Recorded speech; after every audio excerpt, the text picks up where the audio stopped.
My hair is falling down around my head. Oh my god. What is this?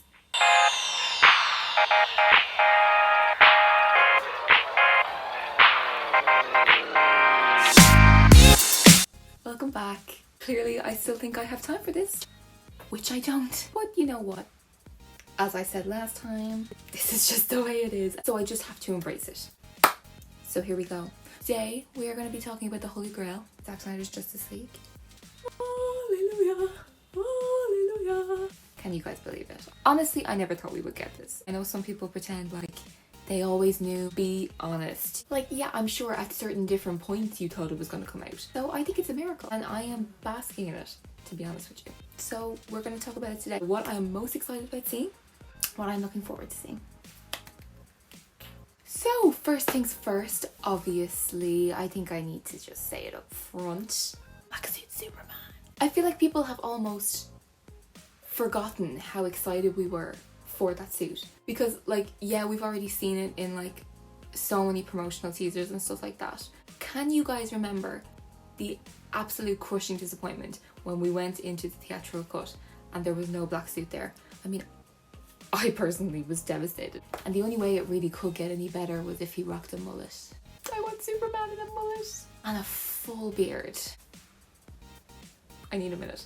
So I think it's fair to say that I'm very, very, very excited about it. It's literally been something that so many people have been waiting years to see. Not just with the DCEU, but ever since the Death of Superman comic came out, it's something that we've been dying to see on screen in live action. Now, we did see it a little bit already in Man of Steel, kind of, like a version of it. But it wasn't the real deal. And now we are here and we are ready to see him in his full black suit glory. And I have to say, it looks phenomenal. It really does. Oh, I'm not actually crying, but I yawned and there was tears. So maybe I am crying. Let's just say it would not be the first time I cried about Superman, so. He looks so good that honestly, I wonder why the hell they took it out in the first place. There's no downside to it. I mean, personally, I think they took it out because they thought, oh, Superman's in a black suit, people are gonna think he's evil. Like, I already saw it online when it came out, when the teaser came out, like, not Superman's teaser, it was like the teaser where he punches Steppenwolf and then lasers him. Everyone, well, not everyone, but a fair few people online, like, I know you guys are really excited about this Superman, but I hate this Superman. What do you mean you hate this Superman? Like, what are you talking about? Like, I hate Superman who thinks he's a god and stuff, and I hate Superman who's kind of like just openly evil. He's literally wearing a black suit and using his powers that he uses all the time. If you don't like that version of the character, that's okay, like, that's cool, that's you, that's me, like, we all like different things. But you can't say that you don't like him because he's wearing a black suit, which he has in the comics, and he's literally using his powers. But anyway, we win. So the second thing I am most looking forward to seeing is Wonder Woman being more of a soldier and an all-around badass. I'm just thinking of that jump. I'm thinking of that jump. And also, I don't know if you guys keep noticing, but every time she drops, like, the ground around her is like broken, and I'm like, my queen. One of the big criticisms I have of Wonder Woman 1984 is she's not really a soldier. Steve, don't grab the gun. We all love love, which is fine. It's a version of the character, but it's really not my favorite. If you were going to go down that route, you would more do it with Superman than with Wonder Woman. To me, and I think to Zack Snyder too, because that's what I've seen in his movies, Wonder Woman is a character that is willing to go and do things that Superman and Batman aren't willing to do. And like, she's a soldier. Like, she will do whatever she needs to do if she deems it the right thing to do, which can be really dangerous, by the way. Like, I've argued that I think we really should be keeping an eye on Wonder Woman more so than Superman. Wonder Woman has that tendency in her to be a type of, you know, tyrannical kind of ruler. I know that's not what they're going for in this either. I know they're going for a real team player and she's gonna, you know, help Cyborg and all that kind of stuff, which is gonna be great too. But she is also going to kick ass, which I'm really excited about. I think we saw that in BVS, and I think we saw that in Wonder Woman in 2017. So I'm really excited to see her, see how she reacts to the, you know, Amazonian call and stuff like that. I think that's going to be really interesting. And of course, I can't wait to see her clothes. The clothes that she wears in BVS. Like, I don't even have words for how gorgeous they are. I mean, the 2 dresses that she wears, the pink one at Lex Luthor's party, pink, red, burgundy, and the white shimmery one. Stunning. Perfect for Wonder Woman. Can't wait to see her kick ass and look good doing it. Third thing I am most excited about seeing is Marshmallow Hunter.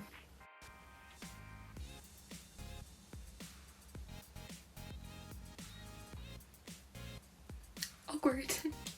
But even still, I'm still very, very, very excited. It's a character that has been so fundamental to the Justice League in the comics, and for him to get absolutely no screen time up until now has been kind of a sin. He's really similar to Superman in his kind of immigrant status. I think it's a really interesting concept to have, you know, Superman who looks like, you know, an average American white man.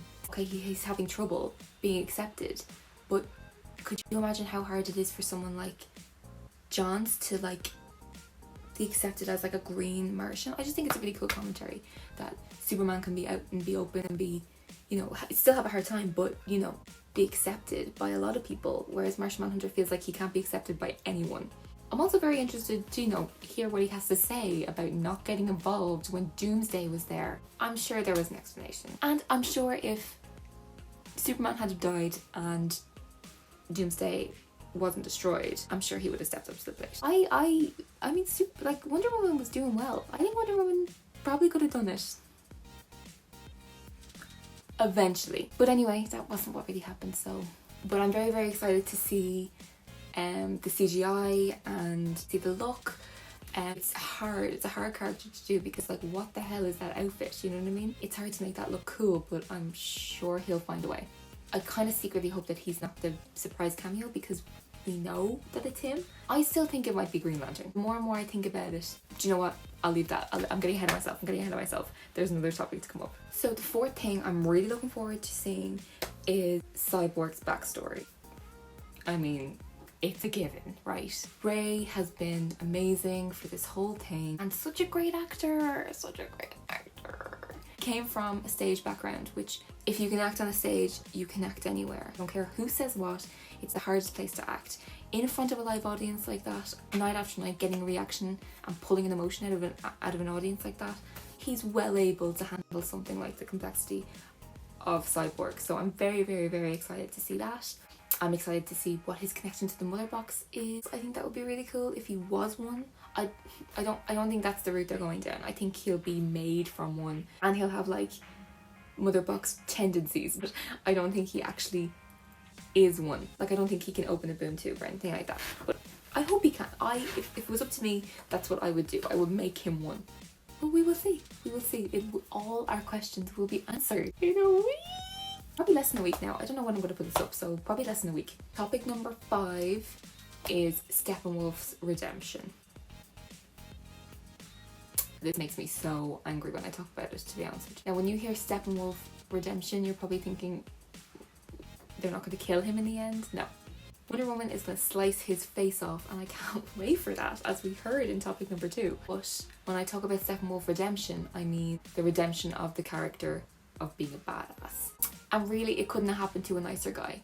Honestly, one of the nicest, most professional actors. To be fair, most of the actors in Justice League are great. There are 2, you know, bad eggs, but most of them are really professional and just phenomenal actors. So to get that many actors in here, including Kieran, was a blessing that they wasted completely, and I will never get over how much they wasted. I mean, honestly, I think if these were done to, like, if Warner Brothers had to put them out properly, I really think these movies could have won Oscars. Like, the actors in these movies could have won Oscars if they had continued these stories on, because you know they would have just gotten better and better and better and better and better. The acting would have just kept going up and up and up and up. And I think Kieran Hines' voice acting is just going to be absolutely out of this world. He's going to bring Steppenwolf to life. He's going to make him really intimidating.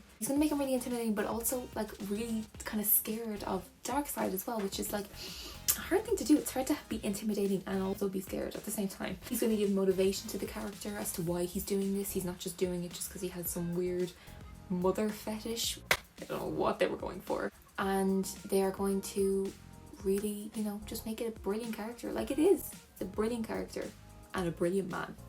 Also, can I just say, and I don't even really know why I'm bringing this up, in 2017, Joss Whedon liked a tweet about Steppenwolf and how terrible he was and what a terrible villain he was. That's one, ridiculous because you were the one who destroyed him and made him a terrible character. Two, it's such an insult to Zack and to Kieran, who worked so hard to make that character come to life and write a great script for him and really put their effort in. Like, imagine being that much of an asshole that you're actually disrespecting actors that worked for you, that helped you get paid.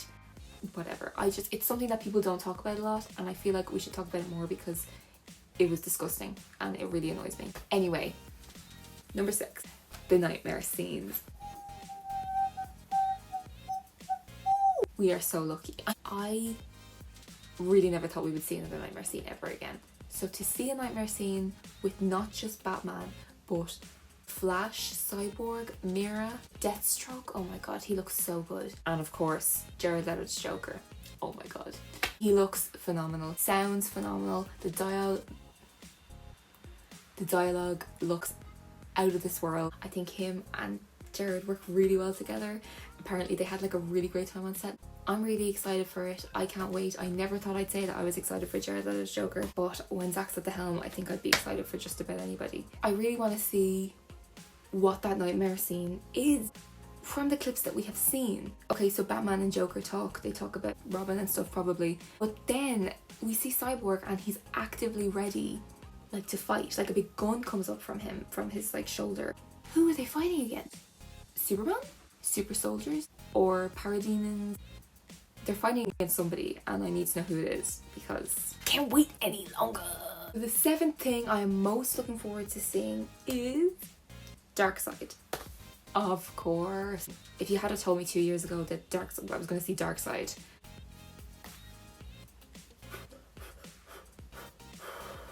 I just wouldn't have believed you. I just would not have believed you. There was absolutely no even glimmer of Darkseid in the theatrical version. First time I heard that Darkseid was even in the plans was during Kevin Smith and Mark Bernardin during, I think it was Fat Man on Batman. It wasn't Fat Man Beyond at the time, it was Fat Man on Batman. And an audience member said that they were in the crew or something like that and they had seen Darkseid. And I was just blown away. Like I was like, they had Darkseid there, like they have been working on it and they just decided not to do it. Like, what? That makes absolutely no sense. It made no sense then. It makes no sense now. So to see Darkseid, finally, the biggest villain and darkest villain in all his glory, just sitting there in Apocalypse with Granny Goodness. Granny Goodness is in a movie. What have we done to deserve this? I mean, really, we're not worthy of this. I hope you all know that. We are not worthy of this. I cannot believe it. So that ad, or that Twitch ad, my god, I mean, I was scared. He's a scary guy. Like, that score in the background, chilling. I've turned 100,000 words to dust. Oh my, have you? Really? You badass. Can't wait to see him in his full glory, in full context. And I'm sure Ray is going to do a brilliant job. The VFX team seems to have done a brilliant job, and I just can't wait to see. So the 8th and final thing I am most looking forward to, the cliffhanger ending. A cliffhanger. I have to admit I'm 50-50 on this because in my heart of hearts I feel like they couldn't be this stupid and not greenlight something else, like even a comic or like an animation or something to continue the story. But if there is a cliffhanger and we never get to see what happens next, that's just a future I can't comprehend. So I'm going to start writing my own what happened next. That can get into dangerous territory. I start killing off people really fast, especially if they're not Superman, by the way. But I'm so interested to see what it is. More and more that I think about it, I'm more and more convinced that it's probably Green Lantern. Because we were told that Green Lantern was supposed to show up, warn Bruce something darker. Originally, I think that was supposed to be about Steppenwolf, like about, like that was supposed to be in between BVS and before Batman goes off and starts looking for Aquaman, which I think is the start of the movie now. I think it still will be the beginning, like it wasn't theatrical. Oh no, the beginning was a fucking robbing scene. Actually, the beginning was the Superman bloody camera, Henry Cavill's face in the real thing. But anyway, it was around the beginning of the movie, and I'm pretty sure Zack said something, or someone said something. I mean, honestly, knowing me, I could have read this in a tweet and thought it was real. Who knows? Do not take my words as fact. Please do your own research, because I don't even know. Things that I'm almost 100% sure that Zack has said, that when I say them on Twitter, people don't even respond. People act like I'm just making something, like I'm just like fabricating this out of thin air. I may be. Why would I have thought that? Maybe I need to go to the doctor.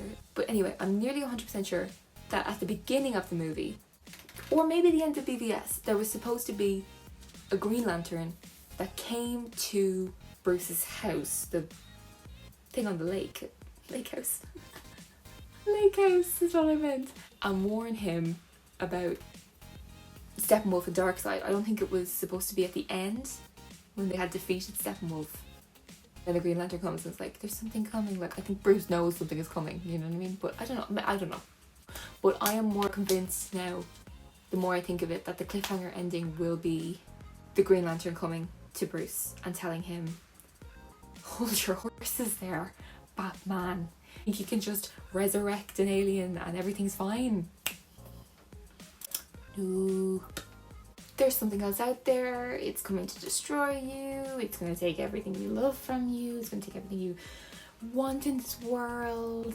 Everyone's going to be dead. So get ready. Although I have seen, people say they think it's going to be Lois Lane dying. I originally thought it was completely outlandish, like that he'd never put that in Justice League 1. But because it's such a unique situation, and we don't know if we will get to see Justice League 2, especially if we don't really, really, really push for it.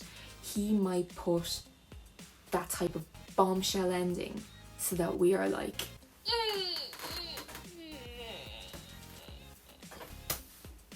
you know what I mean?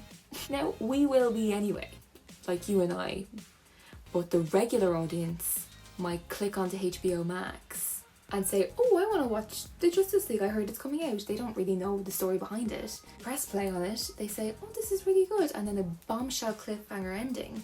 And then they're like, why didn't they make a second one of this? And then more people start to clamour that isn't just us. So I understand if it was a big bombshell ending like Lois Lane dying, because he has had that time to come back and add things in, and he has, context of time, and he has hindsight, so